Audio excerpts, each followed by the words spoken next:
একটা লোক চাষ করতে গিয়ে একটা পাথর পেয়েছিল। পাথরে যেই ঘষা লাগে দৈত্য বের হয়ে আসে, ডাক দিয়ে বলে, মালিক কি চান?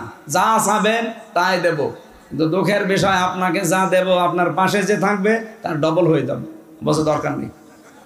বাড়িতে যে স্ত্রীকে বলছে, শোনো এটা কুদরতি পাথর, এটাকে হেফাজত করে রাখবা, সাবধান ঘষা যেন না লাগে, আমি মাঠের থেকে ঘুরে আসতেছি।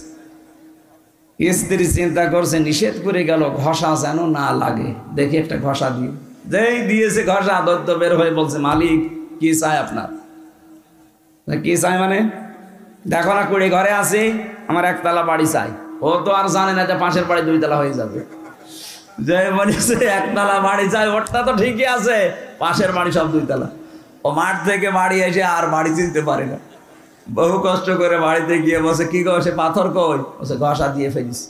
তুমি তো ঘষা দিলে, বাইরে এসে দেখো অবস্থা কি কি হয়েছে। তোমার বাড়ি একতলা, পাশের বাড়ি সব দুইতলা, পাথর আবার নিয়ে আসো। পাথর ঘষা দিয়ে দৈত্য এসেছে, বলছে মালিক কি চাই? কি চাই মানে বোঝো না? আমার এক চোখ কানা করে দে। আমার যদি এক চোখ কানা হয়, আশপাশে সবাই কি